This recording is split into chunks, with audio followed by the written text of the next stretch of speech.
L'ancrage. Quels effets sur les croyants? C'est vrai que nous avons encore des verrous à faire sauter. Encore, oui. Des obstacles à appréhender que nous ne soupçonnons pas. Par exemple, l'effet d'ancrage. C'est un phénomène psychologique très fréquent, mais que peu connaissent.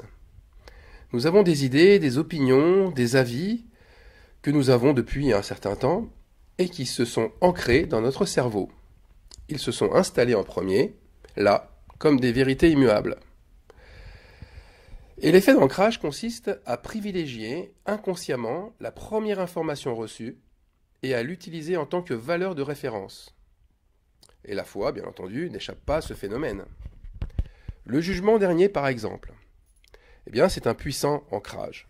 Même si vous êtes maintenant persuadé que la mort ne rime pas forcément avec dernier jugement, qu'il y a d'autres jugements que l'on connaît durant notre vie terrestre, que grand jugement ne veut pas dire dernier, eh bien vous aurez tendance à toujours vous référer à ce que vous avez appris en premier. Et ça, c'est une loi psychologique.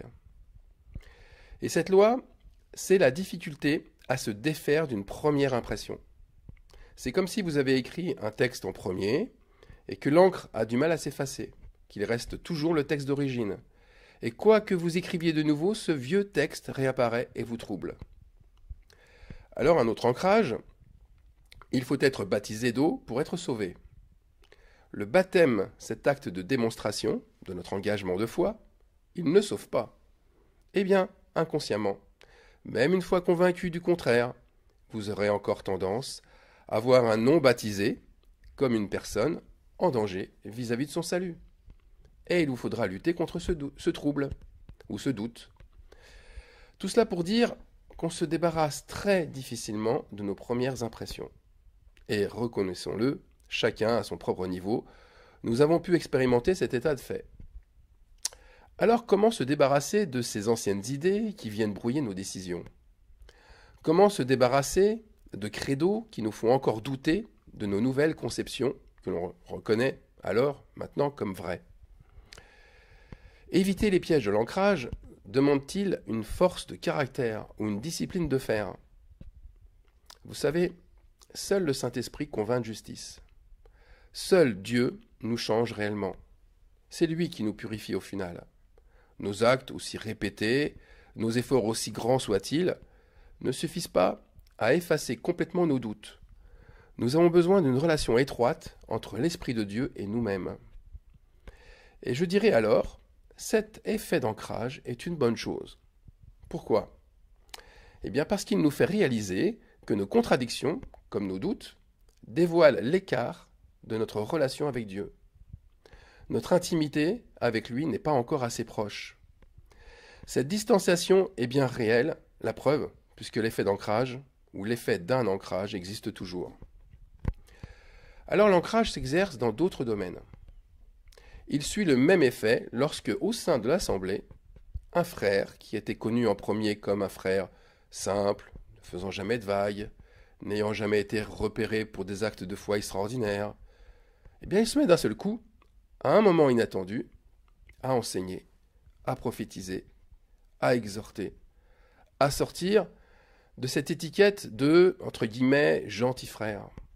Et cette étiquette, bien sûr, qui lui collait à la peau depuis tant d'années. Et même si vous reconnaissez que son réveil est surnaturel, et que Dieu a investi en lui une nouvelle mission, beaucoup reviendront à l'étiquette du départ. Et ils seront encore troublés par ce qu'il était au départ. Et ce trouble, eh bien, c'est un indicateur. Mais un indicateur pour qui? Eh bien, pour eux-mêmes, pour ceux qui sont troublés. Alors, les effets de l'ancrage apparaissent aussi au grand jour dans la Bible. Et pas qu'un peu. L'apôtre Paul, figurez-vous qu'il a lutté toute sa vie avec cette étiquette qu'il avait au départ. Toute sa vie.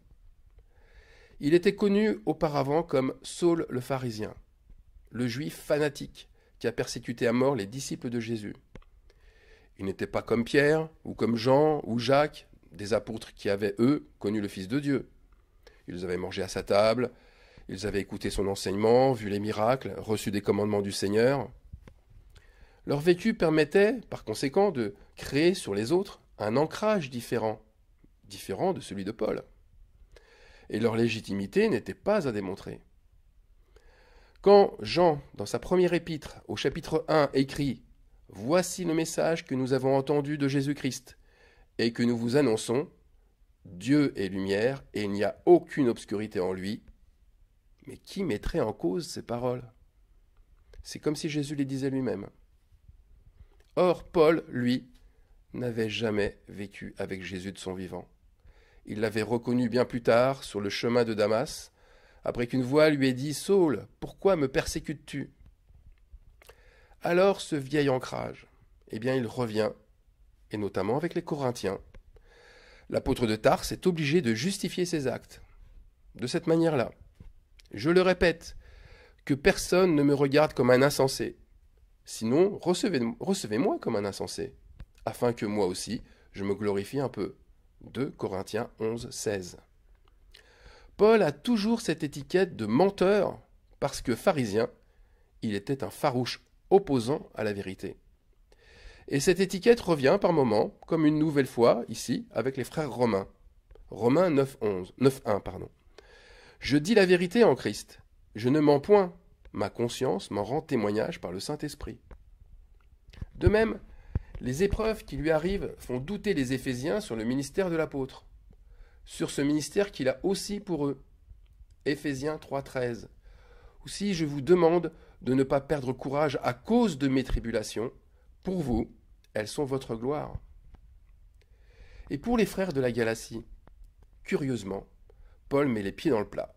Et dès le début, il commence sa lettre en s'étonnant que les Galates se tournent vers un autre évangile, attirés par d'autres personnes, troublés par elles. Eh bien, sans connaître ce phénomène d'ancrage, Paul sait que c'est sa première identité qui lui fait encore défaut. Et la preuve, c'est qu'il revient sur son passé en affirmant que ce qu'il a reçu ne vient pas d'un homme, mais d'une révélation de Jésus-Christ. Puis, il décrit tout son parcours chaotique du départ, celui de persécuteur jusqu'à celui de disciple de Christ. Il réaffirme là aussi, Galates 1, 20, « Dans ce que je vous écris, voici devant Dieu, je ne mens point. » C'est un vrai leitmotiv dans ces lettres où l'apôtre voit à tout moment son passé revenir comme pour le discréditer. Il est obligé de se justifier pour, au contraire, rappeler à ses lecteurs que son passé glorifie le Seigneur et que son apostolat est bien légitime. Mais nous pouvons là aussi le constater. Lorsque les croyants se refroidissent dans leur foi, ils doutent sur le bien fondé de la foi de ceux qui l'enseignent, en rapport à leur état premier. Toujours en rapport à leur état premier. Ils ne voient plus l'homme de foi que leur enseignant est, mais ils voient l'homme profane, ou encore l'homme insignifiant, misérable qu'il était au début, et ils se détournent de lui. Ce biais de l'esprit, cet ancrage, sans qu'il l'ait théorisé pour autant, eh bien cet ancrage est bien connu des religieux. Ceux de l'époque de Jésus disaient déjà de lui, c'est le fils de Joseph, le charpentier, et le voilà qui se prétend être le fils de Dieu. Et plus tard Marcion qui pensait que seul Paul avait réellement compris le Christ. Eh bien il lui mettait un couteau dans le dos en refondant un nouvel évangile et en supprimant la moitié de l'épître aux Romains. Par sa vanité et son envie d'être admiré comme un apôtre, il fit sa Bible Marcion, en désirant au fond de lui devenir un nouvel ancrage pour la foi en Christ. Paul, en fait, c'était l'apôtre le plus facilement attaquable. Attaquable parce qu'à partir de son identité de pharisien. Et aujourd'hui, il y a encore beaucoup de chrétiens qui sous-estiment ses écrits, qui les considèrent comme secondaires, ou qui considèrent que ses écrits sont parfois inspirés, parfois non. Paul s'exprimerait parfois par l'esprit, et parfois comme un homme, selon la chair. Pensez-vous que les écrits de l'Apocalypse auraient eu autant d'impact s'ils avaient été écrits par Paul? Laissez-moi en douter sérieusement. L'Apocalypse de Paul aurait bien sûr créé des controverses. Son impact aurait été malheureusement diminué. Mais Dieu est omniscient, il sait tout. Et il sait qui il choisit et pour quelle mission. Alors l'exemple de l'apôtre Paul inspire, mais il inspire jusqu'au mal, puisque le côté manipulateur des élites religieuses, elles font qu'elles recherchent toutes une première identité. Et pas n'importe quelle identité, une identité avantageuse, glorieuse. L'impact est plus fort si on se vante d'être fils spirituel d'un grand prophète, ou d'avoir connu et été enseigné par un éminent docteur de la foi, ou d'avoir reçu un ministère par imposition des mains d'un illustre prédicateur, ou encore d'avoir été consacré par une ordination suprême, d'être baptisé par un grand apôtre, dès le départ. Dès le départ. Vous voyez, toute cette conquête de l'identité, elle sert à une chose importante. Elle sert à la longévité de l'élite. C'est celle qui fera référence. C'est celle qui fera référence dans les moments difficiles. Et ce qui est remarquable, à l'inverse, mais c'est l'attitude de Paul, son honnêteté et sa transparence, qui est admirable. L'apôtre, à aucun moment, ne s'est associé aux disciples de Jésus pour en tirer profit, ou trouver une icône qui servirait son image et sa fonction. Mais il s'est toujours associé à ce qu'il recevait de l'Esprit Saint seulement. L'Esprit Saint. Dans le premier chapitre de l'Épître aux Galates, voilà ce qu'il dit dans la version Bible français courant. « Je ne suis allé demander conseil à personne, et je ne me suis pas non plus rendu à Jérusalem auprès de ceux qui furent apôtres avant moi. Mais je suis parti aussitôt pour l'Arabie, puis je suis retourné à Damas. » On le sait bien là, c'était pour y établir des églises. Verset 18. C'est 3 ans plus tard que je me suis rendu à Jérusalem pour faire la connaissance de Pierre. Vous voyez, pour faire la connaissance de Pierre, pas pour lui demander conseil. Et je suis resté 2 semaines avec lui. Je n'ai vu aucun autre apôtre, mais seulement Jacques, le frère du Seigneur. Et un peu plus loin, verset 22, il dit « Les églises chrétiennes de Judée ne me connaissent pas personnellement. Elles avaient seulement entendu dire « Celui qui nous persécutait autrefois prêche maintenant la foi qu'il s'efforçait alors de détruire. » Vous voyez, Paul ne dit pas qu'il a tiré son enseignement d'un apôtre comme Simon-Pierre. Il ne met pas en avant une rencontre qui lui aurait conféré une onction ou un titre suprême. Et il n'en a pas profité aussi pour visiter les frères de Jérusalem. Il aurait pu le faire, il y était. Justement afin de se montrer à eux, de les enseigner, de se montrer supérieurement inspiré et influent. Non, il ne se réfère qu'à une seule chose, au Saint-Esprit. Plus que cela, Paul va même jusqu'à reconnaître qu'il s'est opposé à Simon-Pierre. Directement, oui. Simon-Pierre, celui-même qui a reçu les clés du royaume par Jésus, celui-même à qui il lui a été donné de faire paître le troupeau du Seigneur. C'est dans Galates 2, verset 11. Mais quand Pierre vint à Antioche, je me suis opposé à lui ouvertement parce qu'il avait tort. Ouh là là, Paul était-il insensé ou orgueilleux à ce point, au point de résister à Simon-Pierre, de s'opposer à lui? Non, les intentions de Paul, comme celles du Seigneur, étaient autres. Dieu ne souhaite-t-il pas plutôt montrer que personne n'est au-dessus des autres, mais que l'Esprit rétablit sa justice en faisant que chacun veille sur son frère?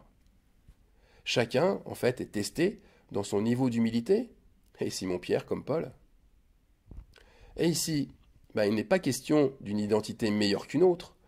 Ceux qui ont connu le Seigneur de visu ne sont en rien supérieurs à ceux qui l'ont reçu par l'Esprit. Pierre a commis, certes, une erreur. C'est vrai, une erreur en évitant de manger avec les païens pour ne pas être jugé par les Juifs. Il aurait dû, c'est vrai, ne pas craindre leur jugement. Mais sa défaillance lui est bien sûr pardonnable, et Paul n'a sûrement pas profité de l'occasion pour s'imposer comme son nouveau mentor, son nouveau maître à penser, comme beaucoup de croyants de l'époque ou d'aujourd'hui auraient, c'est certain, aimé le faire à sa place. Vous voyez, notre cerveau, il fait de lui-même des hiérarchies. Et elles ne sont pas justes. Il y a tromperie. La stratégie mentale commence par un classement, mais un classement par défaut. En numéro 1, la vue. La vue est supérieure à l'esprit. Mais n'est-il pas écrit dans les évangiles, heureux ceux qui ont cru sans avoir vu? Alors cela revient à dire aussi, heureux ceux qui ne suivent pas un enseignant par ses vertus extérieures, mais par sa richesse intérieure, c'est-à-dire son esprit, ses sentiments manifestés, son intention, etc. Thomas a reconnu Jésus par les trous dans ses mains et sur son côté, donc par la vue. D'autres disciples l'ont reconnu autrement. Sur le chemin d'Emmaüs, leur cœur brûlait en entendant ces paroles. Et pendant que Jésus rompait le pain à table et bénissait leur communion, son esprit, ses sentiments, son intention leur apparurent clairement. Voyez donc l'effet de l'ancrage. C'est un ami, mais c'est un ami il nous permet de juger de notre éloignement de Dieu, lorsque nous avons replacé la vue avant l'esprit. Mais c'est un faux ami lorsque nous considérons nos premières impressions comme vraies. Les effets de tout ancrage naturel doivent donc être cloués, crucifiés, pour que ces effets n'interfèrent pas avec notre foi. Ne le laissons pas creuser des doutes en nous, ne laissons pas notre chair nous manipuler. Le Saint-Esprit, lui, agit bien au-delà de nos premières impressions, et dans un but bien louable, afin que nous puissions vivre le moment présent dans la vérité. Amen.